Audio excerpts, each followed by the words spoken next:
예루살렘은요, AD 70년에 로마에 의해서 무너집니다. 그러니까 44절 보세요.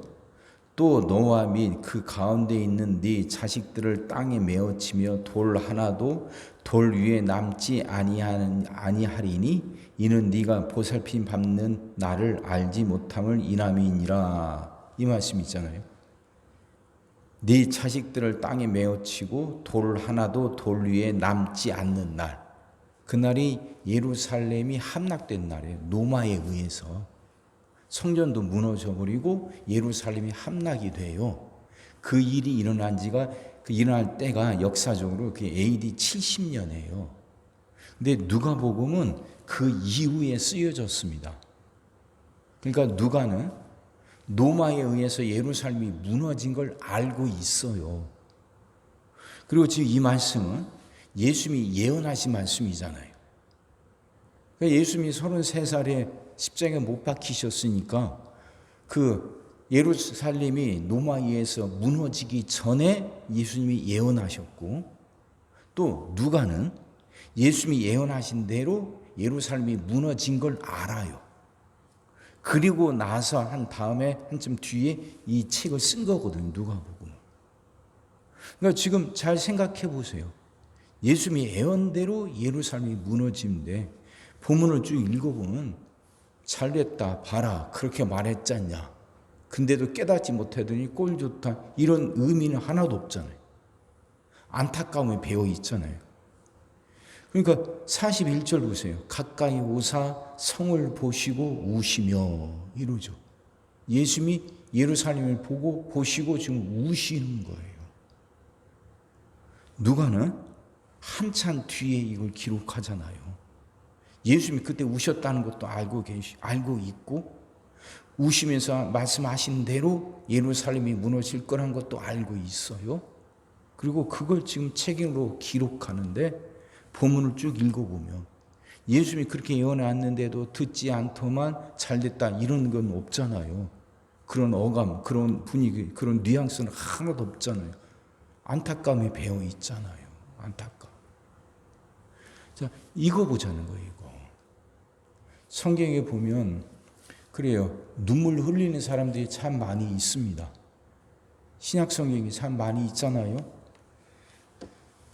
그 나인성의 과부, 아들 죽어서 눈물 흘리는 여인, 또 회당장 야이로 딸이 죽어서 그러고 눈물 흘리는 사람들이 다 많은데 그 중에 지금 예수님도 눈물을 흘리셔요.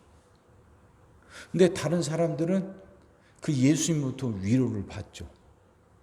나인성 과부도 아들이 살아나면서 위로받고, 회당장 야이로도 그 딸이 살아나면서 위로받아요.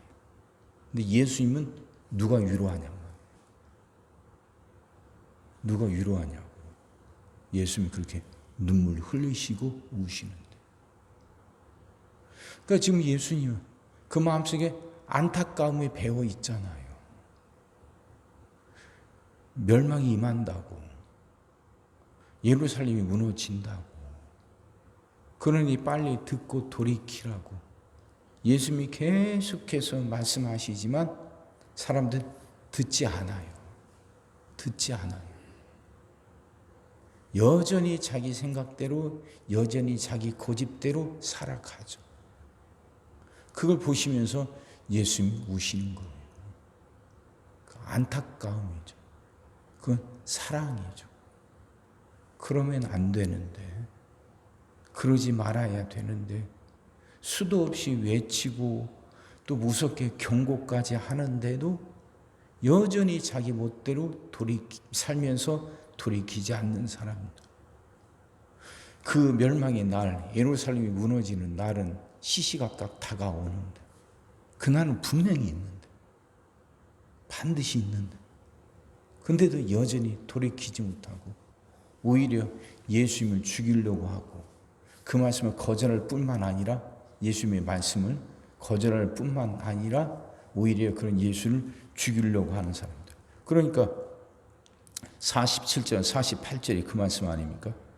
예수께서 날마다 성전에서 가르치시니 대제사장들과 서기관들과 백성의 지도자들이 그를 죽이려고 꾀하되 백성이 다 그에게 귀를 기울여 들으므로 어찌할 방도를 찾지 못하였다. 여전히 예수를 죽이려고 하는 그들을 살리기 위해서 예수님이 눈물을 흘리시는데, 그런데도 여전히 듣지 않고 예수를 죽이려고 하는 사람들. 오늘 본문의 상황이 이런 상황이에요. 그렇게 돌이키지 않는 사람들을 보면서 눈물을 흘리시는 예수님. 그 예수님이 우리를 보시면서 어떨까?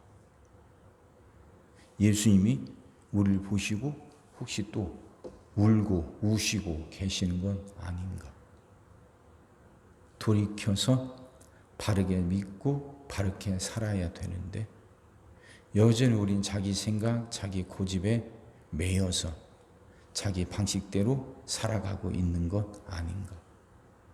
그런 나를 보면서 예수님이 또 안타깝게 눈물 흘리고 계신 건 아닌가? 그렇게 돌아보는 그런 시간이 되기를 바랍니다. 그래 우리 나름대로 열심히 산다고 살고 우리 나름대로 바르게 믿는다고 생각하며 살아가요. 실제로 우린 그래요. 나름대로 열심히 살고 제대로 살으려고 해요. 근데 우리가 보는 것과 예수님이 보는 것이 항상 똑같은 건 아닙니다. 예수님이 성전이 무너질 거라고 그러잖아요. 성전은 하나님이 이스라엘과 함께 하신다는 약속의 상징이거든요. 그러니까 그 성전이 있는 한 자신들은 끄떡없다, 괜찮다고 생각한 사람들이 이 이스라엘 사람들이에요. 예수님 당시 이 이스라엘 사람들이에요. 저 성전 봐라, 저렇게 끄떡없는데 성전이 있는 한 우리는 괜찮아, 이 생각. 근데 성전이 있더라도, 아니 성전보다 더한 뭐가 대단한 게 있더라도 그 하나님 말씀에 순종하지 않는다면, 그 말씀을 믿고 따르지 않는다면 그 성전이 우리에게 의미를 갖는 거 아니에요. 그 성전이 우리를 지키는 거 아니에요. 하나님께 순종하고 그 말씀을 따를 때 성전도 의미가 있는 것이고 다른 것들도 의미를 갖게 되는 거죠. 끝까지 순종합시다. 말씀을 듣고 말씀을 따릅시다. 내 생각보다도 언제나 하나님 생각이 앞설 수 있도록 그렇게 자신을 쳐서 하나님께 복종하며 살아갑시다. 그 길이 그렇게 어려운 길은 아니에요. 성령이 우리와 함께 하시니까. 혹시라도 주님이 나를 보시고 우시는 건 아닌지, 이 생각을 우리 가슴속에 품고 살아간다면 교만해지지 않고 겸손하게 끝까지 이 길을 갈 수 있지 않겠어요? 그렇게 자신을 돌아보면서 끝까지 신앙의 길을 걷고 하나님 앞에 섰을 때 잘했다 칭찬받는 여러분과 제가 되기를 주의 이름으로 축원합니다. 기도하겠습니다. 사랑의 주님, 말씀이 이해가 되게 하시고 깨달아지게 하시고 은혜가 되게 하여 주옵소서. 수도 없이 경고했건만 듣지 않는 그 이스라엘 그리고 예루살렘, 그들을 보시면서 우시는 그 예수님, 그 예수님이 우리를 어떻게 보고 계실지 하나님 돌아보는 시간이 되게 하여 주옵소서. 하나님, 교만하지 않게 하여 주시옵시고 겸손할 수 있게 하여 주옵소서. 끝까지 우리의 그 열심히 취하지 않게 하시고 자기 의에 사로잡히지 않게 하여 주옵소서.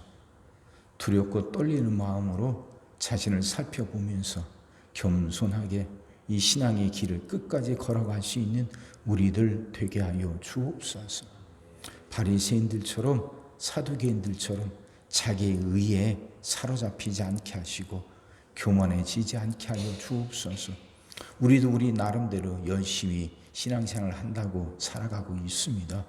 하나님, 그 열심히 자기 의가 되지 않게 하여 주옵시고 끝까지 겸손하게 하나님의 은혜를 구하며 살아갈 수 있도록 우리를 붙들어 주시옵소서.